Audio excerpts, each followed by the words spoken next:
Welcome to Hangover Reviews. Today's review is on The Defenders. The Defenders is the latest Marvel Netflix series and the culmination of its previous shows.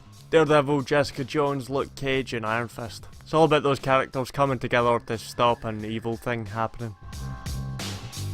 I've been looking forward to this show since these series were announced. Like the Avengers, seeing comic book characters on screen is one thing, but seeing them all together is something much more exciting. And the series leading up to this were all good. I've done reviews on all of those if you want more of my opinions.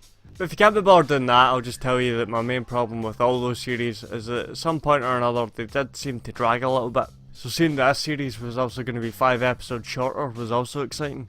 And I was right to be excited about that. 8 episodes is a much better length for this kind of series. The pacing was really good throughout, it didn't seem to drag at all.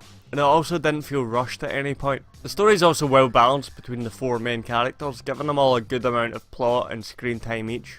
I had forgotten how good Charlie Cox was as Daredevil, and he continues to be amazing in a smaller role.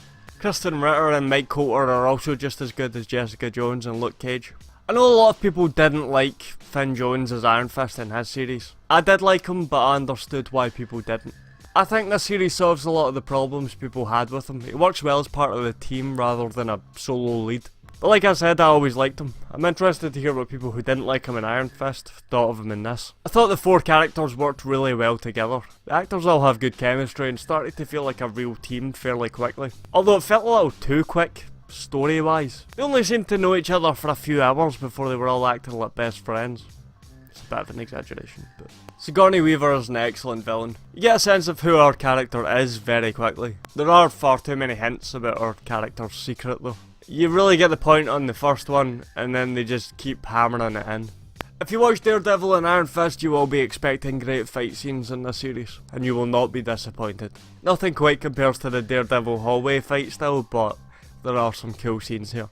We get 4 very different fighting styles. Daredevil's boxing heavy martial arts, Iron Fist's old school kung fu, Luke Cage's untrained but effective moves, and Jessica Jones just hurling people.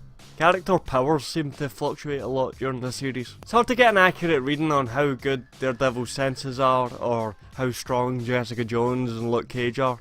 They seem to be as powerful as the plot needs them to be at the moment. But that's kinda nitpicky, it's only something I noticed in hindsight. It didn't actually put me off while I was watching the show.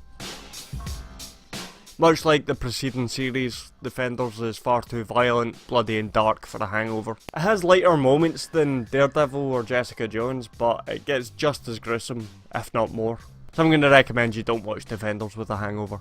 That's the review for this week. If you liked it, subscribe for a new video every Sunday. And if you have a suggestion for a review, leave it in the comments, tweet me at Hangover Reviews, post it on the Hangover Reviews Facebook page, or email me at hangoverreviews@gmail.com. Have a good hangover, I'll see you next Sunday.